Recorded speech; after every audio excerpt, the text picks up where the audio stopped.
시청자 여러분 안녕하십니까? 출발 성공 투자 박민영입니다. 안녕하세요. 김수정입니다. 간밤 뉴욕 증시는 일제히 강세로 마감이 됐습니다. 구글 AI의 발표 소식에 또 알파벳 같은 경우에도 상승으로 마감했고요. AMD나 엔비디아까지 이러한 훈풍들이 이어졌습니다. 특히 이제 고용지표 발표를 하루 앞둔 시점이기 때문에 그 부분에 많이 주목을 하게 되는데요. 네, AMD에서 신규 칩 공개 이후에 또 알파벳의 제미나이 이슈와 함께 맞물려서 AI 랠리가 펼쳐졌습니다. 뉴욕장 시원한 상승, 그리고 탄산리튬 가격의 바닥 반등 소식까지 어제 있었던 만큼 2차 전지 반도체 오늘 좀 다시 봐야 될 것인가 고민해 보겠습니다. 자, 시장에 대한 전략 꾸준히 챙겨갈 거고요. 어제 장이 어땠는지부터 복귀해 보시죠. 어제 양시장의 흐름 기억해 보시면 좋진 못했습니다. 그나마 오후에 낙폭을 조금 줄였어요. 코스피 0.1% 하락, 코스닥은 0.7% 밀린 채 끝이 났습니다. 어제까지만 해도 배드뉴스는 배드뉴스였죠. 바로 미국의 고용이 좋지 않았고 유가가 떨어지고 장단기 금리차 역전폭이 되면서 경기에 대한 우려감이 등장했고요. 어제 국내장은 이 이슈 속에 투자 심리가 더 위축되기도 했습니다. 장중에 조금 힘을 낼 때는 중국의 수출 데이터가 힘을 실어줬습니다. 수출입 데이터가 나왔는데 생각보다 수출이 좋았다라는 점, 그리고 미국향 수출이 늘어났고 테크와 가공무역 쪽이 회복을 보였다라는 점에서 시장은 긍정의 평가를 줬죠. 다만 급등한 환율의 부담이 좀 시장을 압박했습니다. 환율 상승에 아마 영향을 줬을 것으로 추정되는 내용은 이것이었는데요. 일본의 중앙은행 BOJ 측에서 마이너스 금리 종료한다면 언제 할지 그 절차와 시기를 고려하고 있다라는 코멘트가 나왔습니다. 이렇게 BOJ 인사 입에서 공식적으로 종료에 대한 가능성을 염두에 두고 있다라는 발언이 나온 게 처음이기 때문에 시장은 좀 민감하게 반응했습니다. 일본 금리와 엔화가 뛰었고요. 동시에 달러는 큰 변동이 없었는데 원화를 팔고 엔화를 산 것 같은 흐름이 국내에서 나왔습니다. 원달러 환율이 급등 흐름을 보였다라는 거죠. 원화 가치가 갑자기 뚝 떨어진 현상인데요. 이로써 원달러 환율 12원 정도 뛰었고요. 우리 시장에는 약간의 부담이 됐습니다.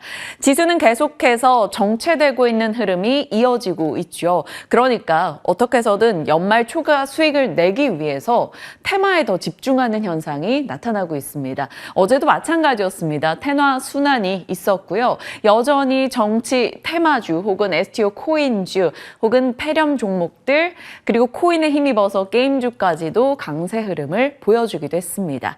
자, 제목을 청하는 12시, 증시는 2시 40분 이렇게 뽑았는데 참 이상하리만큼 장중에 좀 조용했다가도 2시 40분경에 특정 여러 종목군들로 갑작스러운 수급 유입이 나타납니다. 에코프로 머티리얼즈 2시 30분경에서 40분 사이에 갑자기 이렇게 뛰어가고요. 한신기계도 마찬가지입니다. Y랩도 마찬가지죠. 최근에 진만쌤이 장 종가 부근에 올라가는 종목들이 다음날 시가 역시 강할 여지가 있다. 이런 코멘트를 줬던 바가 있었는데 어제 많은 종목들의 흐름을 체크하다 보니까 좀 비슷한 2시 40분의 마법을 발견할 수 있었습니다. 이런 수급적인 원인에 대해서 그리고 이것을 활용하는 전략에 대해서 잠시 후 진만쌤과 다뤄보겠습니다. 자, 산타랠리 말고 1월 효과 기대해야 되는 걸까요? 계속해서 증권가는 아직까지 연말 대주주 양도세 물량에 대한 부담감 언급하고 있습니다. 어제도 전해드렸었죠. 한국투자 그리고 NH투자 등에서 이 의견을 내놓고 있는 상황인데 메리츠에서 1월 효과를 좀 기대할 요소에 대한 언급을 꺼내놨습니다. 내년도 1월부터 4월까지 미국의 연방퇴직저축투자위원회에서 i펀드 BM을 변경하는데 여기에 한국이 추가되면서 자금 유입이 있을 것이다 라는 겁니다. 한 3조 3천억 정도 유입 가능성을 얘기하고 있습니다. 들어오게 된다면 당연히 외국인들은 대형주 중심의 매수로 먼저 담아가겠죠. 그래서 그것을 감안한 1월 효과가 기대된다라는 목소리가 나옵니다. 왜 이것을 우리가 기대를 하는 했는가 하면 텍사스 교직원 퇴직연금 BM이 변경됐던 당시, 그러니까 작년 10월부터 올해 3월까지입니다. 그때 당시도 들어오는 규모로 추정됐던 게 3조 3천억 정도였었거든요. 그것과 비슷했기 때문에 수급에 대한 기대감, 일부 대형주 내년 1월부터 가질 수 있겠다라는 가능성인 거죠. 한번 지켜봐야겠습니다. 1월은 또 통상적으로 CES 등 연초에 포트 재정비 등 해서 어느 정도 1월 효과에 대한 기대감이 있기 때문에 좀 기대해볼 수 있을지 고민이 됩니다. 이런 기대감은 있으나 여전히 시장은 종목 장세였습니다. 어제도 상한가 종목이 9개, 10% 이상 상승한 종목이 30개 육박하는 종목별로 굉장히 활발한 장이었습니다. 어제 항공, 유가 하락, 그리고 대한과 아시아나항공 결합 심사 일정이 확정됐다라는 소식에 강세 흐름 있었고요. 전고체, 삼성의 인사가 발표됐을 때 로봇, 전고체 혹은 전장 쪽의 모멘텀을 계속 체크해야 된다라고 말씀드렸는데 전고체 관련해서 새로운 추진팀이 구성됐다라는 소식에 관련주들 올라갔습니다. 코인과 STO 상승세 있었고요. 폐렴주는 확산이 계속 심화되고 있고 항생제 내성이 강하다라는 점이 뉴스로 부각됐어요. 그래서 장중에도 올랐고 시간 외에도 강세를 기록했습니다. 유유제약 같은 경우는 정치 테마랑도 엮여 있다 보니까 24% 폭등하는 흐름도 확인이 됐네요. 자, 그리고 어제 장초부터 한미약품이 강하게 치고 나갔습니다. 한미약품 끝까지 한 비슷한 수준의 상승을 유지했고요. 펩트론 또 강세를 기록하며 비만 당뇨 쪽 종목들도 괜찮은 시세가 있었습니다. 그런데 비만 당뇨 종목으로 최근에는 성격이 많이 옅어진 하지만 그래도 관련주인 이오플로우가 어제 하한가를 기록했습니다. 이오플로우 같은 경우는 이오 패치, 인슐린 패치 회사인데 메드트로닉에 인수될 예정이었습니다. 그런데 이 인수가 무산됐다라는 소식이 들렸습니다. 최근 외국 업체로부터 소송을 받고 있어서 이오 패치 판매가 불가했었기 때문에 아마 무산되지 않았는가라는 시장의 추정이 나오는데요. 이오플로우 좀 처참한 시세가 나왔던 어제이기 때문에 오늘 비만 당뇨 쪽 얘기하면서 이 부분 살짝 전략 다뤄보겠습니다. 자, 비만 당뇨에 대해서 11월 24일에 브리핑할 때 리스크 요인으로 유럽의약품청이 이제 이 GLP-1 비만 치료제에 대해서 자살 충동 부작용 조사 결과를 내놓을 것이다. 이 부분이 어떻게 나오는가가 중요하다라고 말씀을 드렸었는데요. 이게 유럽의약품청이 좀 더 조사를 해봐야겠다라며 추가적인 자료 요청을 한 상황이라고 합니다. 그래서 아마 내년으로 그 결과가 좀 미뤄질 것으로 보입니다. 이 부분도 염두에 두시죠. 비만 당뇨에 대한 관심도는 시세적으로는 지금은 조금 주춤합니다만 그래도 계속해서 시장이 커질 것이다라는 전망이 나오고 있죠. 그러면서 그 영향이 어디까지 갈 것인가 의견들이 해외 외신을 통해서 많이 등장하고 있습니다. 그냥 재미삼아 간략하게 정리를 해보죠.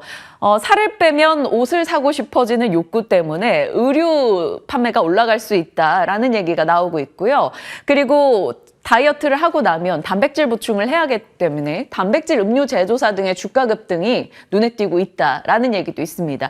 이건 참 이색적이었어요. 항공사도 수혜를 볼 것이다 라는데 무게가 줄어드니까 인당 무게가 항공 연료비가 절감된다라는 분석도 외신을 통해서 나오기도 했습니다.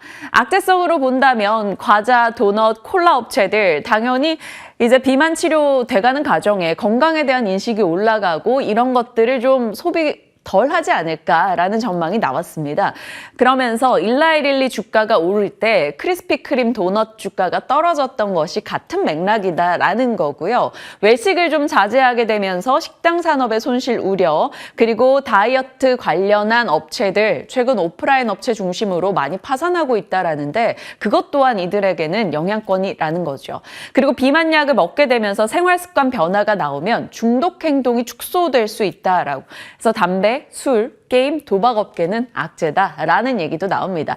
참 많이 확장됐다라는 느낌은 있는데 이런 플로우에 대해서는 알아두신다면 언젠가는 기업 주가를 볼 때 한 번쯤 생각날 여지는 있겠습니다. 자, 어제 전기차 종목들 다시 일부 상승 흐름을 보여줬죠. 포스코 퓨처엠, WCP, SK아이테크놀로지, 첨보, 금양. 최근 들어서는 소외받았던 쪽에서 수급이 강하게 들어오면서 올라오고 있는데 IRA 세부 규정에서 조금은 더 자유로운 새로운 혹은 중국을 대체할 수 있는 업체들에 대한 단기 관심이 좀 집중되고 있습니다. 어제 에코프로 머티리얼즈 보시면 2시 40분에 갑자기 올랐다라고 말씀드렸죠. 장중에 8%까지 밀렸었다가 결국은 4% 이상 상승으로 거래를 마쳤습니다. 어제가 상장 이후 한 15거래일 정도 된 상황이기 때문에 수급적으로 나름 의미가 있는 날이어서 좀 더 체크하셔야겠습니다. 자, 계속해서 전해드린 내용이죠. 12월 7일부터 전기차도 단기 고점 대비 참 많이 빠져 있는 상황이고 수요 둔화 우려가 너무 과장됐다라는 지적도 있다라는 걸요. 여전히 그 방향을 놓고 봤을 때는 베팅해볼 종목들에 대해서 한번 고민이 필요하다라는 점을 살폈었는데요. 어느 정도 하방이 좀 지지되면서 일부 종목들이 튀어오르는 모습은 계속 포착되고 있습니다. 자, 어제 이오플로우도 그랬고 이 미운오리 종목들이 꽤 많이 있었습니다. LG전자도 마찬가지인데요. 최근 주가가 왜 이럴까요? 엄청나게 떨어지고 있습니다. 하반기 들어서 22% 밀렸고 어제장에서 한 5% 정도 빠졌습니다. PBR 기준 한 배 미만으로 굉장히 저평가돼 있다라는 얘기가 많이 나왔음에도 불구하고 그 뒤로도 더 밀렸죠. 어제는 기관의 매도가 집중됐습니다. 4분기 실적이 좋지 못할 것이다 라는 전망이 나온 것도 영향이 있었는데 시장 일각에서는 물적 분할 썰이 돌기도 했습니다. 이 부분에 대해서도 진만쌤과 전략 나눠볼게요. 오늘 미운오리 종목들 점검하는 시간 같네요. 자, 뉴욕장입니다. 뉴욕 증시 3대 지수 모두 올랐습니다. 특히나 나스닥이 강하게 치고 나갔죠. 바로 AI 랠리 덕분이었다라고 보겠습니다. AMD의 신규 칩 공개와 알파벳, 구글의 AI 모델 공개가 시장에 힘을 실어줬고요. 그러면서 AI 데이터 센터에 대한 성장 전망이 긍정적으로 나왔습니다. AI 데이터 센터는 4년간 연평균 70%씩 성장할 것이다. 공격적인 전망이 등장을 한 거죠.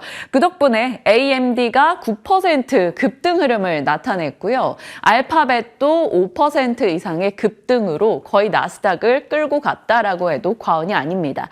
이런 식으로 AI와 반도체는 서로 상호작용을 하면서 힘을 실어주고 있는 관계죠. 반도체 종목들이 전반적으로 강했던 요소가 되겠습니다. 자, 국채금리가 소폭 올랐습니다. 그 원인은 일본이 앞서 말씀드린 대로 내년에 마이너스 금리 종료할 수도 있다라는 여지를 열었기 때문이죠. 그러면서 엔화가 뛰고 달러는 내리고 국채금리는 뛰었습니다. 10년물 정도가 올라갔는데 일단 요 개별적인 이슈 영향을 받은 것이기 때문에 시장에서는 여전히 금리 인하 베팅을 하고 있습니다. 페드워치 툴로 봤을 때 3월 금리 인하 가능성은 64%까지 올라와 있습니다. 그도 그럴 게 물가들이 지금 계속해서 내려가는 흐름을 보여주고 있기 때문이죠. 아마 거기에 한 몫을 크게 하고 있는 건 에너지 물가도 되겠습니다. 국제유가가 6개월 최저치를 기록하면서 여전히 배럴당 70달러 아랫단에서 움직임을 어제에 이어갑니다. 자, 시장의 특징주 중 하나 급락주에서는 이 종목이 눈에 띄네요. AMD, 알파벳처럼 반도체, 특히나 AI 반도체, AI 서비스에 대한 기대감을 키우는 내용이 있었고 AI 종목들이 거의 다 올랐음에도 불구하고 AI 종목 중 하나인 이 C3AI가 급락으로 진행이 됐습니다. 뱅크 오브 아메리카에서 AI 수혜, 이 종목 불분명한데 실적에 안 잡히고 있어 라는 코멘트가 있었고요. 전일 종가가 29달러인데 목표가를 18달러로 냈습니다. 굉장히 세게 언급했죠. 그러면서 주가가 많이 떨어졌습니다. 사실 AI 프리미엄을 왜 받고 있는지 모르겠다라는 코멘트까지 있었던 만큼 조금 AI 내에서도 약간의 차별화는 명확히 보입니다. 자, 오늘 뉴욕장은 반가운 손님은 리튬 쪽이 되겠습니다. 물론 그 전 거래일에도 오르긴 했습니다만 리벤트, 엘버말 등이 굉장히 강하게 치고 나갔죠. 중국의 탄산 리튬 가격이 전일 탄산리튬 가격이 급등 흐름이 있었기 때문에 정말 바닥 다지고 올라가는 거 아니야? 이제는 오를 때도 됐지라는 심리 등이 좀 영향을 주지 않았나 싶습니다. 2차 전지, 전기차 쪽 종목들도 괜찮았고요. AI 파워가 반도체를 밀어 올렸습니다. 필라델피아 반도체 지수가 2% 이상 뛰었고요. 장비주부터 해서 인텔, 퀄컴, 엔비디아, AMD 모두 다 강세를 기록했다. 요 정도 기억하시면 되겠습니다. 자, AI의 전력 투구를 하는 모습이 빅테크 업체를 중심으로 보이죠. 연초에 오픈 AI, 챗 GPT, 그 뒤로 계속 시리즈를 내고 있는 상황이고 오픈 AI는 마이크로소프트와 연합하고 있죠. 마이크로소프트가 올해 160% 정도 올라와 있습니다. 올해 150% 정도 상승한 게 바로 메타입니다. 라마 시리즈 냈고요. 이거 기술 다 공개할게 라는 굉장히 오픈마인드, IBM 등과 이제 동맹을 맺고 있습니다. 그리고 바로 어제였죠. 구글의 제미나이, 멀티모달 AI를 탑재해서 새롭게 시장의 호평을 받고 있는 상황입니다. 명확한 건 빅테크 업체들은 AI에 투자를 아끼지 않고 있다는 것을 볼 수 있고요. 이것은 결국 반도체에 힘이 돼주고 있죠. 반도체뿐만 아니라 AI가 이제 엣지 디바이스에 탑재되면서 세트 수요도 늘릴 수 있다라는 기대감이 나오고 있고 반도체도 자극을 하고 있고요. 이것은 결국 반도체 서플라이 체인까지 힘을 낼 수 있게 해주겠죠. 이런 쪽이 계속 돌아가면서 시세가 나고 있는 이유가 되겠습니다. 반도체에 대한 이야기 매일매일 해서 사실 또 새롭게 업데이트를 좀 더 해보죠. AI는 반도체를 자극한다. 이 얘기 올해 내내 들으셨죠? 최근에 들려온 이야기들 정리해보면 AI 발달, 결국 그것은 메모리, 비메모리를 자극하고 이것은 또 AI 성능을 올릴 수 있게 해주고 선순환이 나오고 있는 현상 부분이고요. 어제 나온 정책 부분의 뉴스는 산업통상자원부에서 내년도에 수출 좋아질 건데 그중에서 반도체 회복이 가장 빠를 거야 라고 얘기했습니다. 그리고 내년 2월에는 시스템 반도체 육성 전략도 내놓겠다라고요. 업황 부분에서는 계속해서 D램 가격, DDR4부터 DDR5까지 가격이 올라서고 있는 상황이고요. 낸드 쪽이 좀처럼 회복되지 않았었는데 낸드마저도 회복되고 있다라는 신호가 최근에 나오고 있죠. 웨스턴 디지털 어제 낸드 제품 55% 판가 인상 가능에 대해서 언급했습니다. 지금 안 그래도 가동률을 많이 낮춰놨는데 갑자기 예상 못한 수요가 들어와서 리드타임 길어질 수 있다라고 얘기했죠. 낸드 쪽이 워낙 좋지 못했기 때문에 모두 다 실적이 처참한 상황입니다. 그렇기 때문에 웨스턴 디지털이 가격을 올리겠다라는 것에 동참할 만한 업체들은 많을 것으로 예상됩니다. 현상과 정책과 업황이 맞물리고 있기 때문에 사람들이 물려도 반도체 이런 얘기를 하는 게 아닐까 싶기도 합니다. 어떤 종목으로 접근을 해야 될지 고민이 필요한 시점이네요. AI 생태계 꾸준히 말씀드렸죠. AI가 반도체 자극하고 자율주행, 클라우드 보안도 이 시장은 클 수밖에 없다라는 거였는데 AI 소프트웨어 쪽 사실 빅테크가 AI 모델을 내면 낼수록 국내에서 AI 쪽이 성장할수록 AI 소프트웨어 쪽도 관심을 둬야 될 겁니다. 그래서 나온 소식들 점검하면 마이크로소프트가 중국 상무부 장관과 만나서 디지털 전환에 참여하겠다라는 의지를 피력했다고 하죠. 그리고 사람 버금가는 제미나이가 등장했으니 또 AI 소프트웨어, 멀티모달 쪽으로 관심을 받을 여지가 있겠습니다. 이쪽 종목들도 짧게라도 트레이딩이 가능할지 체크해 보시죠. 자, 어제 나온 소식 중에 굉장히 많이 이슈가 되고 있는 게 바로 소룩스입니다.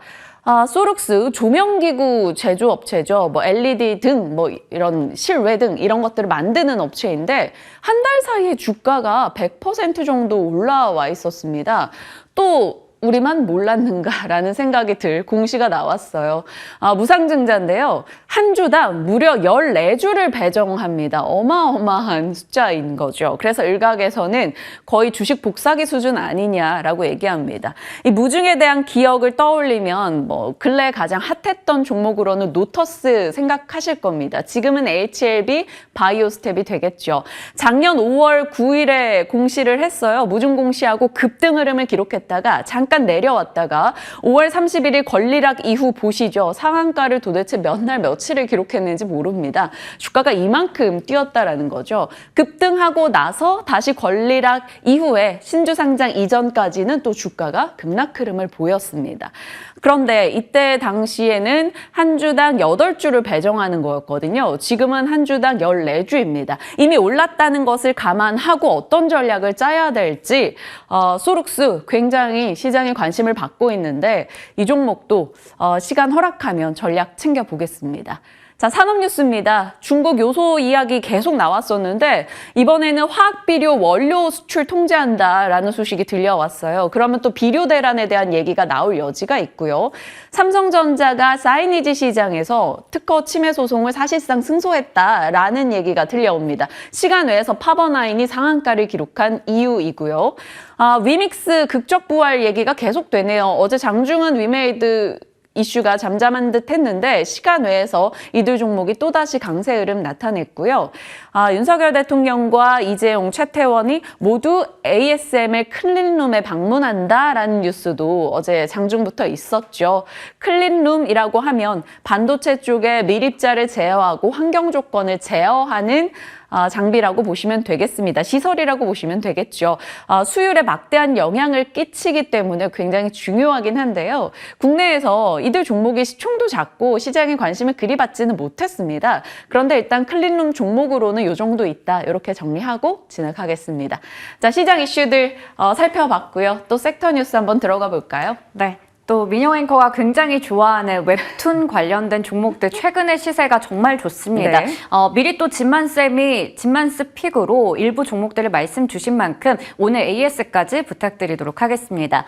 자, 먼저 웹툰의 기상이 정말 꺾이지 않고 있습니다. 만화 강국이라고 볼 수 있는 미국과 일본을 누르고 있는 K-웹툰이고요. 거기에 중심에는 네카오가 있습니다. 2023년에 전 세계 만화 앱 시장의 인사이트 보고서, 이걸 센서티브라는 센서타워라는 곳에서 냈는데요. 거기 자료를 좀 체크해 보겠습니다. 올해 1월부터 10월까지 글로벌 도서 만화 인앱 구매 수익이 24억 달러라고 합니다. 연간으로 봤을 때는 28억 달러, 우리 돈으로 치면 약 3조 7천억 원을 돌파할 것으로 전망되고 있는데요. 여기서 네카오가 이 시장을 주도하면서 전 세계 1위부터 4위까지를 싹쓸이하고 있다라는 자료를 확인할 수 있습니다. 카카오가 일본에서 서비스하고 있는 피코마가 인앱에서 수익 1위를 기록하고 있는 상황인데요. 혼자서 6억 달러 정도를 기록하고 있고요. 올해 10월까지만 봤을 때요. 그리고 라인에서 이제 망가라고 하는 이쪽도 마찬가지로 네이버 웹툰의 일본어 서비스가 되겠습니다. 2위를 차지하고 있고 네이버 웹툰이 3위, 카카오의 이 웹소설이죠. 그쪽이 카카오 페이지가 4위를 차지하는데 1위부터 4위까지를 모두 다 네카오에서 휩쓸고 있습니다. 그 뒤를 이어서 일본의 기업들인데요. 이 소년 플러스, 소년 점프 플러스, 그리고 마가포케 같은 일본의 만화 관련된 서비스 쪽이 5, 6위를 차지하고 있습니다. 센서타워 측에서는 카카오와 네이버가 시장마다 다른 제품들을 다양하게 선보이고 있기 때문에 한국뿐 아니라 미국이나 일본에서도 앱 시장을 선도하고 있다라고 얘기를 했습니다. 이렇게 고수익들이 지금 전망되고 있는 상황이죠. 특히 일본에서는 피코마가 인기가 많고요. 미국이나 동남아 쪽에서는 네이버 웹툰이 상당한 인기를 누리고 있습니다. 앞서 보셨듯이 올해 1월부터 10월까지 전 세계 상위 30개 만화의 앱 수익 국가별 점유율을 봤을 때는 일본이 77%로 압도적인 점유율을 차지하고 있습니다. 그런데 거기서 이제 네카오가 굉장한 저력을 보이고 있다라는 건데요. 지금 보시는 것처럼 2019년부터 2023년까지 일본 시장의 주요 만화 앱의 인앱 구매 수익 추세를 봤을 때 피코마가 상당한 우위를 누리고 있고요. 미국에서는 2018년부터 네이버 웹툰이 출시되고 나서 꾸준한 사랑을 받고 있는 상황입니다. 한국에서는 카카오 페이지 그리고 네이버 웹툰 순이라서 카카오 페이지가 상당한 또 인기를 누리고 있는데요. 2022년에는 전년 동기 대비해서 무려 163%나 높은 그 정도의 이제 매출 수익을 창출했었고 2023년에는 1억 달러에 육박할 것이다라는 얘기 나오고 있습니다. 네이버 웹툰 같은 경우에도 꾸준히 그 수익이 크게 늘어나고 있다라는 부분 확인이 됩니다. 일본의 열도를 홀리고 있는 네이버 웹툰에 대해서 알아볼 텐데요. 네이버 웹툰이 일본 거래액이 11개월 만에 사상 최대치를 기록했다라고 합니다. 라인 망가 같은 경우 오리지널 웹툰의 인기가 늘어나고 있고 이북 재팬을 이번에 인수를 작년에 하면서 이 효과가 더 커지고 있는 거죠. 작품의 프로모션이 강화되면서 이 두 가지 플랫폼을 통합해 봤을 때 1,000억 엔을 기록했다라고 합니다. 우리 돈으로 치면 무려 8,700억 원 규모라고 하고요. 월간 이용자는 2천만 2천만 명에 육박한다라고 하니까 얼마나 일본에서 국내 웹툰 플랫폼들이 인기가 많은지 알 수 있습니다. 여기서 대표적으로 메가 히트 작품들이 입학용병 그리고 재혼항우라고 하는데요. 입학용병 같은 경우에는 익숙한 학원물일 수 있습니다. 이건 일본에서도 굉장히 인기가 있는 장르이기도 하죠. 그런데 여기에 화려한 액션씬도 있고요. 입체적인 캐릭터 등등 여러 가지 매력적인 요소가 있어서 굉장히 일본에서 인기가 있다고 합니다. 특히 일본 같은 경우 종이책이나 전자책이 많이 인기가 있었고 그 부분에서 이제 주로 수익이 났었는데 우리나라에서 처음으로 도입했던 게 바로 세로 읽기입니다. 세로 읽기라고 하면 이렇게 위에서 아래로 내리는 그런 형식이죠. 그 부분들이 또 유행이 늘어나면서 네이버 웹툰의 인기가 상당하다라는 부분까지 체크해 볼 수가 있습니다. 상황이 이렇다 보니까 웹툰 관련주들이 11월, 12월 상당히 많이 올랐더라고요. 특히 진만쌤이 진만스픽으로 DNC 미디어와 Y랩을 미리 좀 얘기해 주셨는데 최근에 수익이 굉장히 좋았습니다. DNC 미디어 같은 경우 최근 이틀 동안 벌써 16% 정도 올라갔고요. 11월에도 30% 가까이 올랐는데 12월도 일주일밖에 되지 않은 상황에서 20% 정도로 수익을 차곡차곡 쌓아가고 있습니다. Y랩도 마찬가지고요. 지금 MBT 같은 경우에도 11월에 거의 50% 가까이 올랐었는데 12월 들어서도 20% 가까이 올라가면서 과열 종목으로 지정되기도 했습니다. 지금 보시는 것처럼 차트 흐름이 상당히 최근에 크게 오르고 있다라는 게 확인이 되고 있기 때문에 여기서 추가 상승 여력이 있는지도 궁금해집니다. 지금 여기에는 없지만 스튜디오 미르라던가 키다리 스튜디오 등등의 종목들도 최근에 꾸준히 강세 나타내고 있습니다. DNC 미디어가 이렇게 잘 올라가는 건 나 혼자만 레벨업이라는 또 웹툰 때문인데요. 대표 IP를 활용해서 애니메이션이라던가 게임 출시를 하는데 이게 또 임박한 상황입니다. 그러다 보니까 실적 개선에 대한 기대감이 있어요. 실제로 3분기에는 매출과 영업이익이 좀 아쉽긴 했습니다. 하지만 이를 바탕으로 해서 4분기에는 좀 뚜렷하게 개선될 수 있을지 그 부분도 기대가 되고 있습니다. 이 나 혼자만 레벨업 게임도 있고요. 그리고 이제 12월 10일 다음 주쯤에 애니메이션의 선행 상영회가 있는데요. 여기서 이제 얼마나 이 애니메이션이 흥행했는지를 우리가 좀 가늠해 볼 수가 있을 것 같습니다.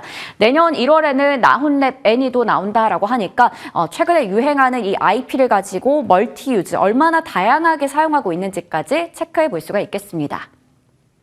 그리고 이 웹툰 같은 경우에는 여러 가지 모멘텀이 있는데요. 대표적으로 정책 그리고 수출, IP, 흥행 이렇게 4가지 키워드 꼽아봤습니다. 지금 정부에서 아무래도 지원해주는 그런 사업 중에 하나죠. 유인촌 문화체육부 장관도 웹툰 종주국의 위상이나 경쟁력 확립을 위해서 체계적으로 우리가 지원하겠다라는 얘기했고요. 서울시에서도 창조산업허브를 조성해서 이렇게 5개 정도 분야를 집중적으로 육성하겠다라고 얘기했습니다. 그리고 올해 처음으로 정부 주도로 진행이 됐었던 웹툰 자페스타 이것도 성황리에 마무리가 됐고요. 최근에는 크로스보더 웹툰들이 많이 늘어나고 있습니다. 이제 국경을 좀 넘나든다라는 건데 앞서 보셨듯이 우리나라 웹툰들이 해외에서 인기를 누리는 것처럼 인도네시아나 대만에서 만들어진 웹툰이 태국에서 보여지는 등 이러한 여러 가지 국경을 넘나드는 모습들 확인할 수 있습니다. 특히 웹툰의 IP가 정말 다양하게 영화나 드라마나 뭐 게임이나 이런 쪽으로 많이 사용되는 걸 보면 앞으로 이쪽에서도 수익을 창출할 수 있는 방법들이 다양하다라고 볼 수 있겠고요. 이게 12월 2일부터 3일까지 지난주에 킨텍스에서 열렸던 행사인데 전날부터 줄을 설 정도로 오픈런 상당했다라고 합니다. 거기서도 역시나 서브컬처 게임의 대세가 입증됐다라는 부분들 봤을 때 모멘텀이 풍부해 보입니다. 믿고 보는 K-웹툰이라고 하는데 관련주들이 더 올라갈 수 있는지 궁금하고요. 잠시 후에 AS 부탁드려 보겠습니다. 웹툰이 사실 시장에서 사이즈 자체가 적은 분야이기 때문에 관심을 받지 못하고 있었는데 최근 들어서 꽤 관심을 받고 있는 상황이고요. 미리 진만쌤은 그 종목들에 대해서 언급을 주신 바 있습니다. 말씀 주신 대로 AS 담아서 전략 챙겨보도록 하죠. 지금 출발합니다.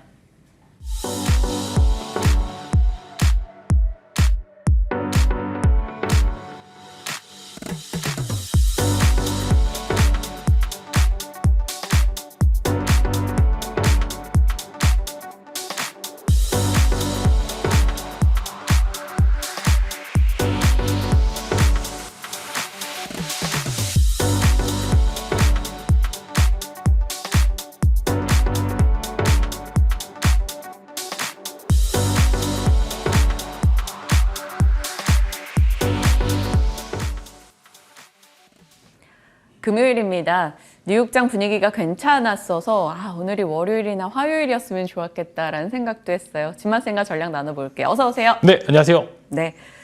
금요일이니까 어느 정도 금요일을 좀 감안한 전략이 필요할 것 같은데 뉴욕장 일단 반도체 중심으로 AI 랠리를 보여줬습니다. 이 시장 현상 우리 시장에 어떤 영향을 줄까요? 네, 뭐 하루하루 좀 분위기가 조금씩 바뀌고는 있는 것 같습니다. 제가 이제 10일 기준으로 해서 일단은 뭐 대형주 위주도 충분히 랠리가 가능하다라고 말씀드렸고, 뭐 누구도 이제 사실 지수를 예측하기는 좀 힘듭니다만 뭐 산타 랠리가 있다 없다, 일단 저는 있다라는 측에 일단은 무게를 두고서 일단 매매를 하시는데 도움이 될 거라고 좀 말씀을 드리려고 하고, 일단 오늘도 마찬가지로 일단은 반도체 위주도 오를 것 같고 뭐 2차 전지도 같이 오를 수 있겠습니다만, 사실 수급 자체가 어느 한쪽, 즉 양쪽을 다 같이 들어맞춰 줄 만한 그런 수급은 없기 때문에 한쪽의 수급을 뺏어가는 그런 지수의 흐름을 보여줄 것으로 좀 전망이 되고요. 마찬가지로 이제 반도체 쪽이 좋을지 혹은 이제 2차 전지가 좋을지 사실 이제 작은 뭐 시작해봐야 압니다만, 지금 최근에 이제 아까 말씀드린 것처럼 리튬 관련주들은 바닥권에서 조금씩 오를 수 있어요. 즉 이제 리튬 테마가 한 번 정도 형성이 될 만한 그런 구간이 있는 게, 아무래도 리튬 가격이 워낙 많이 빠졌다 보니까 이런 부분들이 잠깐의 반등만 나온다 하더라도 시장에서 테마와 돈을 찾고 있는 부분들도 충분히 있기 때문에 저는 일단 오늘 개인적으로는 반도체가 일단은 중심을 잡고, 그 다음에 2차 전지 내에서 이제 조금씩 조그만 테마가 한두 섹터 정도 이제 올라가는 모습. 예를 들어 어제 같은 경우에는 뭐 이제 반도체뿐만 아니라 이제 중간중간에 전고체 배터리도 생각보다 시세를 많이 받는 게 그래도 시장 자체 분위기는 슬슬 이제 좋아지고 있다라고 좀 생각이 들고요. 마찬가지로 수급이 그렇게 좋지만은 않은 것도 사실입니다만, 그래도 꾸준히 외국인들이 하루하루 걸러서 이제 수급이 좀 어느 정도 받쳐주고 있다라는 점에서 일단은 시장 자체 나쁘지 않게 테마단에서 해서 한다라고 하면은 충분히 시장 자체는 좀 즐기셔도 될 것 같다라고 말씀을 드리겠습니다. 네, 알겠습니다. 진만쌤, 요즘 시장 전략이나 종목에 대한 뷰가 굉장히 잘 맞아 떨어지고 있어서 어깨에 힘 좀 주셔도 될 것 같은데, 진만쌤 어깨보다 제 의상 어깨에 오늘 힘이 좀 많이 들어간 것 같네요. 제가 대신 힘 준 걸로 하겠습니다.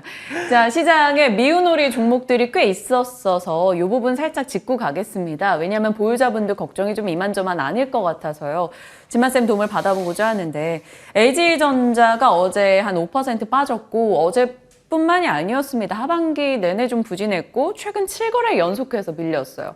뭐 실적 안 좋을 거다라는 얘기인데 뭐 새삼스럽진 않은 내용이었고, 물적 분할 썰이 있더라고요. 네, 혹시 관련해서 사실 이제 어제 왜 이렇게 많이 빠져나 저도 이제 사실 안 보고 있는데, 그 10만 원 또 이탈해서 또 바닥권을 완전 이탈했고요. 아무래도 이제 추세선이 이탈했다는 점에서 아마 어제 손절 나가시는 분들이 꽤나 많으셨을 겁니다. 이제 보시면 보통 이제 저런 이제 지지하는 차트에서 하단부 이탈됐을 때 이제 손절 자동 기계적으로 이제 손절 내보시는 분들도 많고, 기관들도 저렇게 이제 하단부 이탈하면 그냥 손절해 버립니다. 그래서 이런 부분들이 왜 이제 이유를 좀 찾아보니까 물적 분할 이야기가 또 한 번 정도 이제 시장에 썰로서 이제 나오게 됐는데, 사실 이제 LG전자가 물적 분할한다라는 이야기는 사실 작년부터 해서 조금씩 나오고 있고, 이미 뭐 사장들도 힌트를 어느 정도 준 건 있는데, 이게 여러 가지 좀 사실 입장 차이가 좀 다른 것 같긴 합니다. 회사 네. 입장에서는 일단은 뭐 동력 확보를 위해서, 즉 자금 확보를 위해서 물적 분할을 하는 거는 이제 회사의 차기 성장 동력을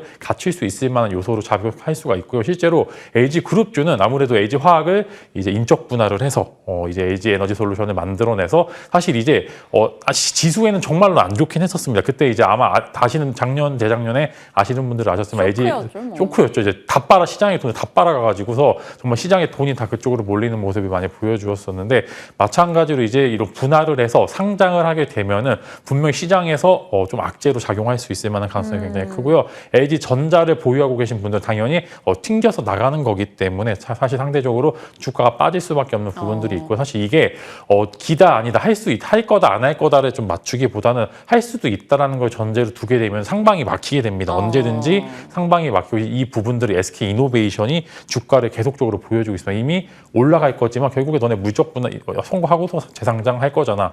이런 이제 시장의 잣대가 들이댈 수밖에 없는 구간이기 때문에, 일단 단기적으로 LG전자는 조금 이제 하단부를 지지를 하는, 즉 이제 분할 이후에 시가총액까지 고려를 하게 된다라고 하면은 한 번 정도 바닥 찍고 또 올라올 것 같긴 합니다. 합니다만 그럼에도 시장에서는 악재로 작용하고 있다. 그래서 보유자분들께서는 이미 손절을 못하신 분들 늦었다고 봅니다. 그래서 차라리 좀 기다려 보시고서 두산 같은 경우에 두산 로보틱스 상장 때 의외로 또 한 번 정도 시세가 나오는 모습들을 보여주고 있기 때문에 저라면은 일단은 좀 지켜보고 하단부 지지됐었을 때 뭐 추가 매수해서 좀 이제 단기 반등 나왔을 때 이익 실현하고 나오시는 그런 전략을 사용해 보시는 게 좋을 것 같습니다. 네. 보유자분들 고민 많으셨을 것 같아서 일단 전략을 급하게 추가했고요. 답변 주셨습니다. 자, 비만 당뇨약도 볼게요. 한미약품을 비롯해서 대형 종목들 위주로 강세 흐름이 나왔었고요. 이오플로우가 사실 비만 당뇨 관련주로 저희가 분류를 굳이 막 하진 않았지만 분명 관련주긴 합니다. 이오 패치가 있기 때문에. 근데 어제 하한가가 나왔어요. 그래서 비만 당뇨 관련주에 대한 전략과 이오플로우에 대한 얘기도 해주세요. 일단 비만 당뇨는 사실 시장 자체 크기가 커질 수밖에 없는 게 사실 맛있는 음식이 너무 많고요. 저도 이제 항상 이제 그런 음식을 먹을 때 조심해야 되는 부분들이 있고 당연히 시장 자체의 크기가 뭐 수십조 단위이기 때문에 성장성에 대해서는 저해가 없고 오히려 이런 제도권 안에서 하나씩 이제 악재가 해소가 된다라는 점은 분명 시장 파이를 더 크게 하고요. 관련 주들의 흐름을 조금 더 탄력적으로 나타낼 수 있다라는 점 여러분들 좀 생각해 보시면 좋을 것 같고 어제 뭐 이제 자살 충동 관련된 그런 이제 보고서가 데이터 부족으로 인해서 내년 4월로 밀렸기 네. 때문에 단발적으로 상방을 막았던 요소들이 내년 4월까지 밀렸다라고 생각을 해보시면 좋을 것 같고 이제 노보노디스크나 이제 여러 가지 일라일리 같은 기업들의 상승세에 맞춰서 국내 기업들도 한 번에 추가적인 상승세 충분히 있을 거라고 생각이 들고 지금 일단은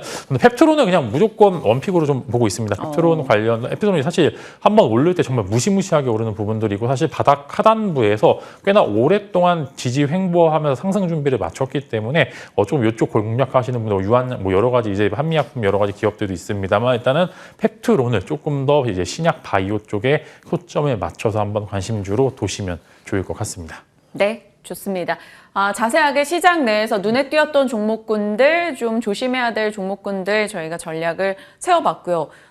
이오플로우 얘기 안 해주신 것 같은데. 네, 그래서 이제 이어서 말하려고 했는데 사실 이오플로우 코멘트하기 너무 어려운 게 사실 그렇죠. 최근에 많이 빠졌습니다. 많이 빠진 것도 아니라 그냥 엄청 빠졌습니다. 근데 이제 이미 뭐 손절 라인은 많이 지나가고 사실 단기 트레이딩 하시다가 물리신 분들 꽤나 있으실 것으로 좀 생각이 되는데 일단은 너무 이제 기업에서 이사까지 철회를 했기 때문에 당분간 좀 더 빠질 것으로 전망이 되고 일단 적정 시총이 아무래도 여기서 한 20-30%는 더 빠져야지 2,500억, 2,000억까지는 좀 가야 될 것 같다라고 말씀을 드리려고 하고 일단 이제 회사 자체에서 IR을 한다라고 하는데 무섭나 봅니다. 일단은 온라인상으로 통해서 진행을 한다라고 하니까 거기서 나오는 이제 어떤 이야기에 따라서 뭐 단기적으로 수급이 몰릴 수도 있기 때문에 하한가는 유지는 하되 여기서 하한가 이제 잔고가 예를 들어 10만 주 이하로 떨어지게 되면 뭐 단기 트레이딩 구간은 나오기 때문에 이제 호시탐탐 이제 일단 좀 이제 단기 트레이딩을 노리시는 분들은 하한가 잔량이 보통 10만 주 밑으로 빠지게 되면 그때 한번 매수를 해보면은 3-4% 정도 기계적인 반등이 나오는 경우가 있기 때문에 일단은 이오플로 보유자분들께서는 조금 더 지켜보고 하단부 제공력을 통해서 하거나 아니면 사실 이미 손절 라인은 좀 많이 지났기 때문에 조금 더 기다려 보시는 것도 하나의 방법이라고 좀 말씀을 드리겠습니다. 네. 이런 플로우 옳지 않습니다. 이오 플로우에 대해서 말씀 주신 대로 참고하셔서 보유자분들 대응하시죠. 자, 이제 진만쌤의 픽 가기 전에 저희 웹툰 봐야겠네요. 웹툰은 제가 뿌듯한 게 제가 진만쌤한테 나 혼자만 레벨업 보시라고 권해드렸는데 정말 재밌게 보셨잖아요. 네, 그렇죠. 이제 되게 재밌게 봤는데 이게 저만 재밌게 보는 게 아니라 다들 재밌게 보고 엄청나죠. 있는 것 같습니다. 네. 이제 사실 인기몰이가 엄청나고 이게 관련 IP가 계속 확장이 되고 있습니다. 이제 웹툰이 애니가 되고요. 그 다음에 이제 관련해서 게임까지 나오고 있는 구간들이 많고요. 소설도 마찬가지로 계속적으로 이제 팔리기 때문에 이렇게 센 IP가 하나가 있으면 정말로 이제 시장에서 좋은 평가를 받겠구나. 좀 이렇게 좀 말씀을 드리려고 하고요. 이미 사실 이제 제가 픽한 것도 있지만 이제 민영커님이 웹툰 해야 된다. 웹툰 해야 된다 이제 이렇게 하기 때문에 이제 저보다 이제 공은 이쪽으로 좀 돌리려고 하고요.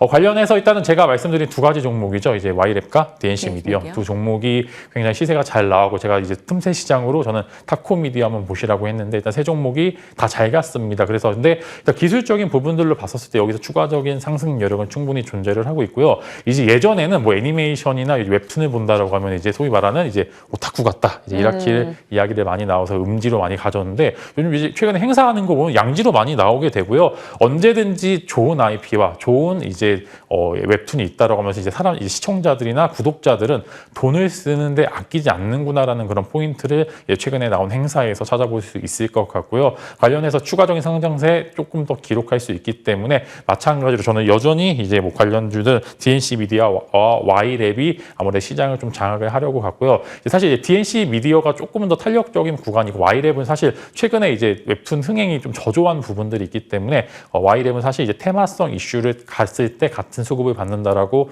보시면 좋고 DNC 미디어는 내년도에 뭐 애니메이션이나 게임 같은 여러 가지 IP로 인한 여러 가지 수요가 공급이 되기 때문에 한 번 정도 추가적인 시세는 노려봐도 될 것 같습니다. 네.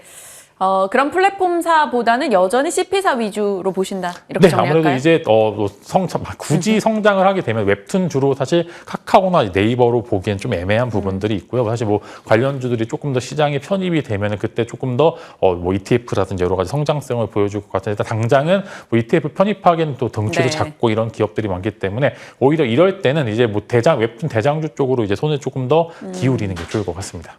알겠습니다.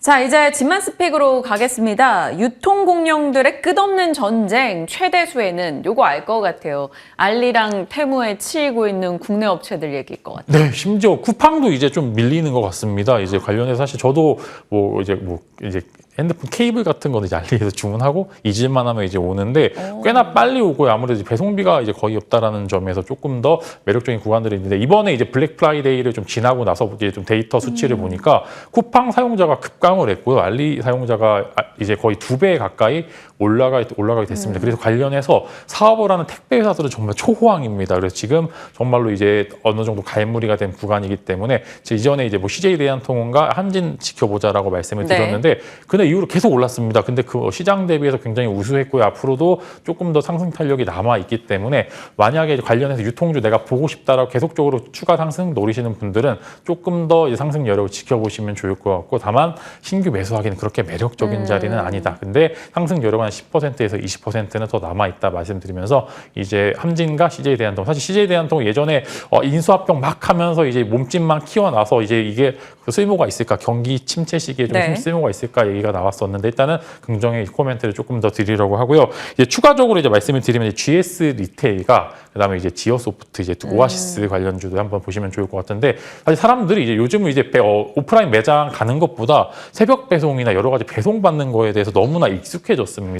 너무나 편하긴 합니다. 저도 이제 사실 최근에 매장 간 지 얼마나 된지 기억이 안 나는데 그 관련해서 GS 리테일이 최근에 이제 편의점 사업자들 기준으로 조금 더 활발하게 좀 성장을 하고 있고요. 이제 지어소프트도 이제 오아시스 기본으로 해서 조금 더 탄력적으로 움직이고 있기 때문에 좀 하단부 공략 혹은 이제 시세 흐름 놓으시는 분들은 GS 리테일과 그다음에 지어소프트 두 종목 한번 관심 가져보시면 좋을 것 같습니다. 네.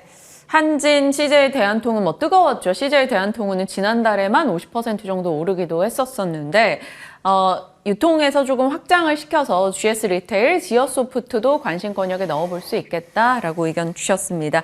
자, 시장 전반의 전략 진만쌤과 함께 챙겨봤습니다. 오늘도 고맙습니다.